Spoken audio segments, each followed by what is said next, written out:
danna subscribe, sannan sai ku danna alamar ƙararrawa domin samun sabbin shirye-shiryen Hikima TV da zarar mun ɗora. Jama'a assalamu alaikum wa rahmatullahi wa barakatuh. Yan uwa barkamu da sake kasancewa a wannan channel mai albarka Hikima TV. Idan kai sabon zuwa ne, kada ka manta ka danna subscribe ta wannan da jan rubutu ka danna. Bayan ka danna sai ku danna ƙararrawar sanarwa domin a dinga sanar da ku da zarar mun ɗora sabon bidiyo.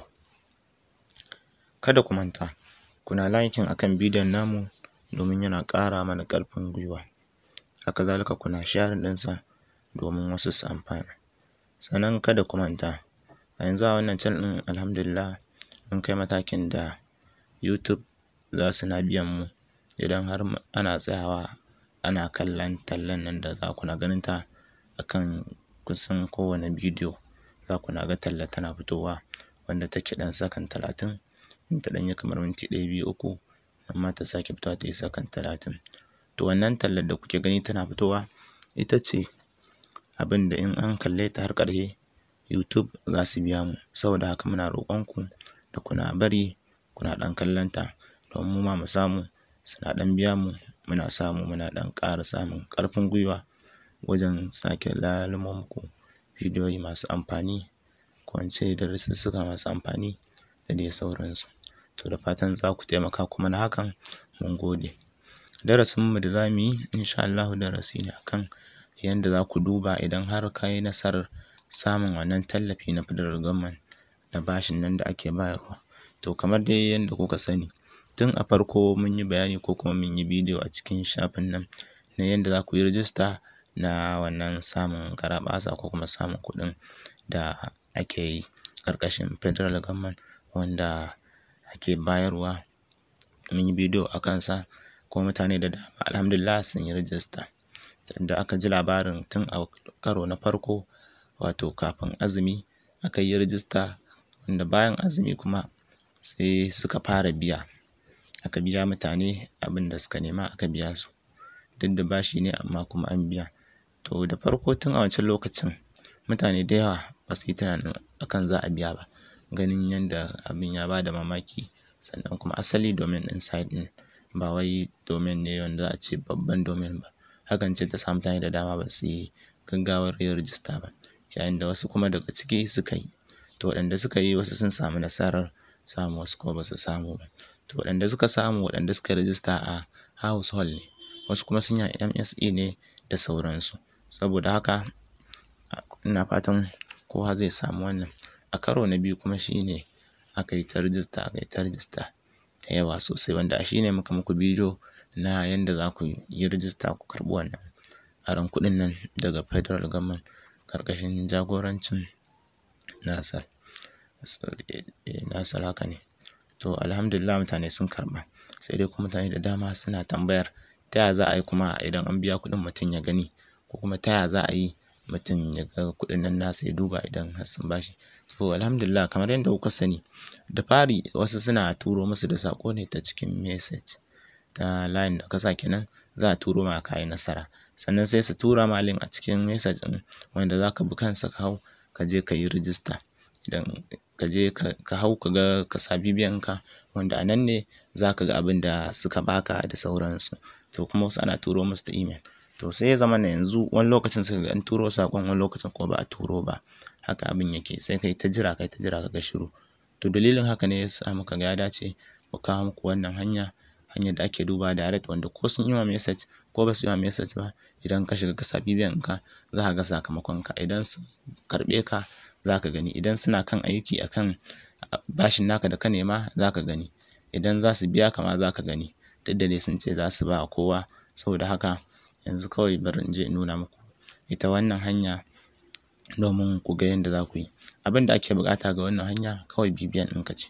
Za ka yi amfani da BVN ɗinka sai ka je ka sa, idan ka saka sai ka samu damar shiga. Da haka link ɗin nasa zan ajiye muku a description na wannan bidiyo, sannan kuma zan iya ajiyewa a comment na farkon comment kenan, sai ku duba wajen comment za ku gan shi.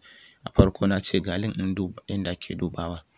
ko ga nan yanda ake cikin duk dai ko yaya akwai shi a ƙasan nan za ku gan shi. Saboda haka sai ku je ku danna kansa.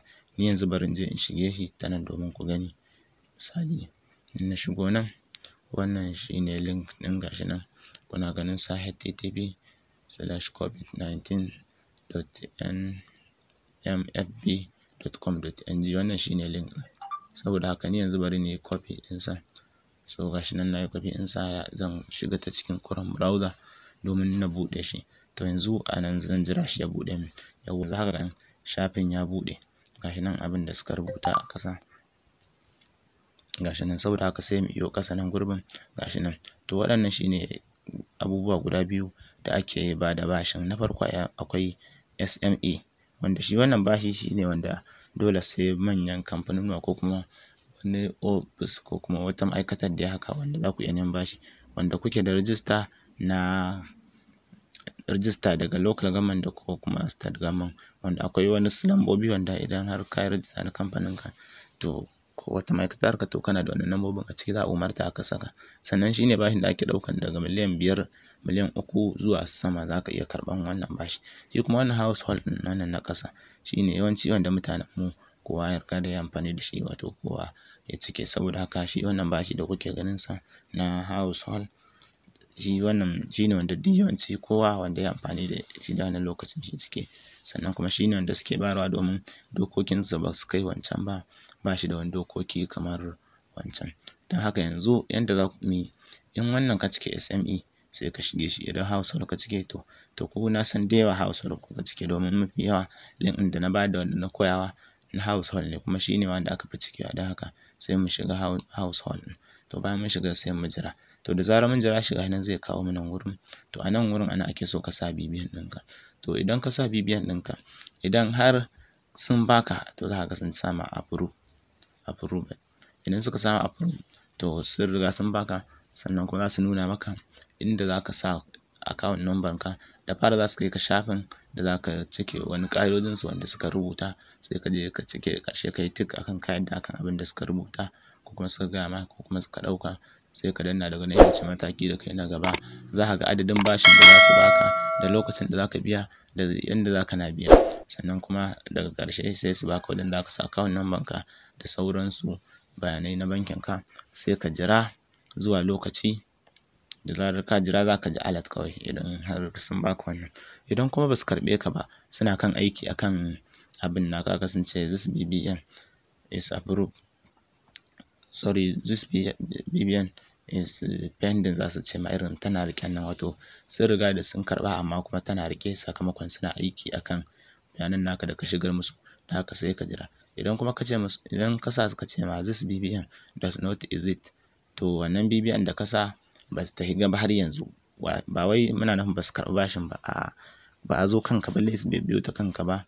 Don haka sai ka jira zuwa wani lokaci sai ka sake gwada. Da haka yanzu bari in muku misali gani, zan gwada da ni na wanda na yi. Zan sa BVN ɗina don haka bari na saka.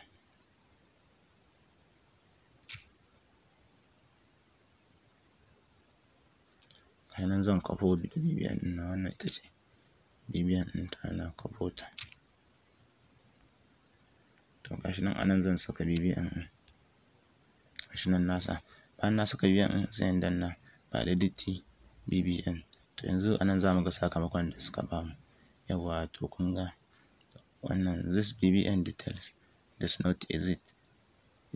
To wannan BVN da na sa har yanzu ba su shigar da ita cikin jadawalin da za su bada ba. Saboda haka yanzu ba wai ina nufin ko kuma suna nufin ba su karɓe ni ba ko kuma ba su ban bashin ba, a'a har yanzu ba a zo kan tsare-tsaren yanda za a ban ba. Don haka ban jima da yi ba. Waɗanda suka jima da yi suka ɗan yi kamar wata ko wata ɗaya haka, to su za su iya ganin an karɓe su ko kuma ana kan aikinsu. Amma waɗannan wanda aka sa this BVN detail does not exist, to shi wannan bai yi ba yanzu ba. Saboda haka sai zuwa lokaci. Dama ina faɗa muku tun a farko waɗancan wanda suka yi a karo na farko, kun ga da farko suka fara yi, suka yi tun kafin azumi, sai wajen bayan azumi aka ba su wajen wata 2 abin ya ɗauka. Don haka idan ka sa ka ga haka to kar ka damu, lokaci ne bai yi ba. In ka jira wata 1 ko 2 za su ka iya gani sun turo maka. Saboda haka wannan shine dai, da fatan kun fahimci wannan darasin kuma kun fahimci abin da nake nufi, sannan ina fatan za su ba kowa da kowa, duk wanda ya nema Allah Ubangiji ya sa su bashi.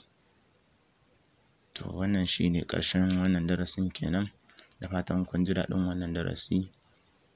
Saboda haka ku ci gaba da kasancewa da mu a koda yaushe domin samun sabbin shirye-shiryenmu a koda yaushe. Kada ku manta ku yi sharing domin wasu su amfana a zuwa Facebook, WhatsApp, Instagram da dai sauransu. Sannan kuma ku danna mana like akan kowane bidiyo da kuke gani, domin yana ƙara mana ƙarfin gwiwa ko yana sake mana ƙarfin gwiwa wajen sake kawo muku wasu bidiyo. Mun gode.